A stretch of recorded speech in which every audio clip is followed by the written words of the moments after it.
talqin itu ada sanadnya kepada Rasulullah Shallallahu Alaihi Wasallam. Yang pertama tentang talqin.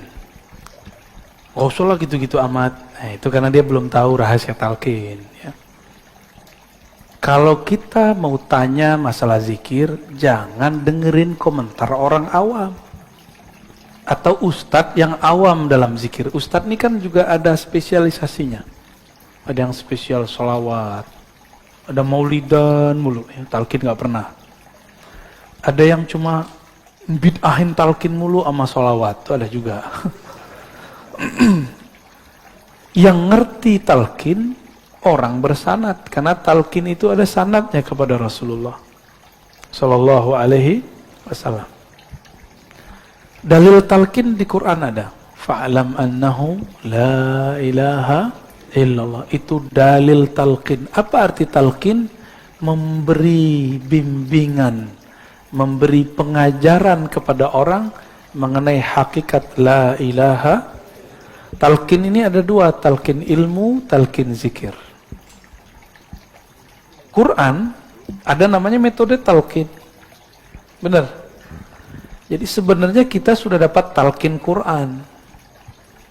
Kalau nggak ditalqinkan Quran oleh guru, kita nggak akan bisa baca Quran. Jadi Bapak Ibu ini dari dulu bisa baca Quran karena ditalqinkan. Talqin itu beliau baca, kita ngikut.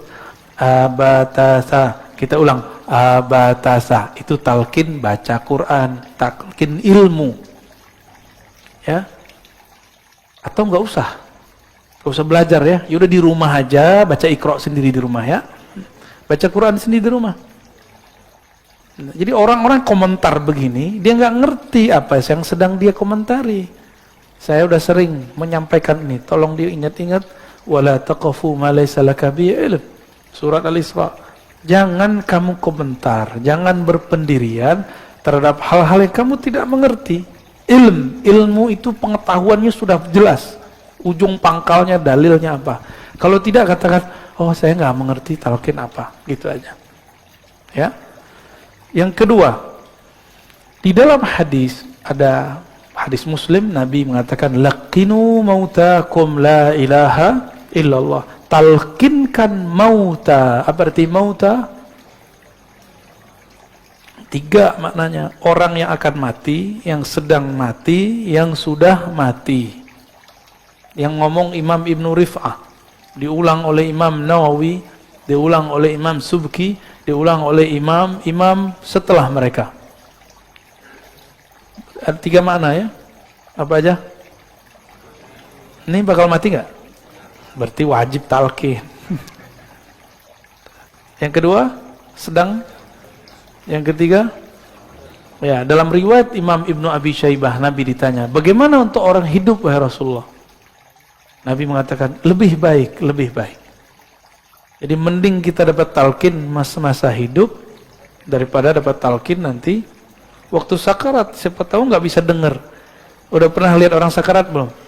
Dia nggak bisa dengar. Dia melihat tapi bukan kita. Dia ngelihat nggak tahu kemana ngelihat. Dia ngambil nafas tapi nafasnya sudah tersengal-sengal. Apalagi dalilnya? Dalilnya banyak. Ada di riwayat Imam Ahmad, Imam Tabarani, bahwa Nabi SAW mentalkin Ubadah bin Samit, mentalkin Sayyidina Ali, mentalkin sekelompok sahabat. Ada talqin jama'i, berjamaah. Ada talqin furoda ya, sendiri-sendiri. Gak tahu nih ahwalnya datang kapan nih saya mentalkin di sini. Tapi beberapa kawan sudah ya. Karena mereka mau ngikutin baca ya Hayyu ya Qayyum setiap hari dengan jumlah yang sudah saya sebutkan ya. Mungkin pada iri kali ya, waktu saya ke Martapura langsung talqin. Antum jangan iri, itu muridnya Abah Guru Sekumpul. Itu mereka tidak pernah meninggalkan maulid setiap pekan. Sholawat terus, nggak pernah sepi dari sholawat. Itu orang-orang Banjar sana. Mereka datang dari berbagai provinsi. Itu saya talqin di tengah hutan, Pak. Itu bukan tengah kota itu. Itu wilayah Dulu sempat konflik, itu kan gunung emas itu. Ditutup oleh pemerintahnya, dijadiin tempat zikir, canggih nggak tuh? Tadinya orang pada eksploitasi alam. Ngapain mereka di situ? Tambang. Kalau tanah udah ditambang, hancur nggak? Bapak pergi ke Bangka. Itu tambang-tambang pribadi. Waduh, kalau kita naik, udah kayak orang Kudisan itu pulau. Ya mohon maaf orang Bangka ya. Itu harus dibenerin tuh, gimana cara benerinnya saya nggak tahu. Ditutup. Nah kemarin kita buat zikir, saya tadinya nggak tahu, tapi ketika datang kok udaranya enak. Masih banyak kunang-kunang, tahu kunang-kunang? Ini pencirian dalam ekologi, kalau masih ada hewan-hewan tertentu, kita lihat, kita hirup baunya atau kita lihat indikatornya, berarti udaranya masih bagus. Dan orang datang ke situ. Kita dari kota tuh, kota Martapura, Banjarbaru ya, ke sana jauh sekali, ada 1 jam. 1 jam udah pakai patwal.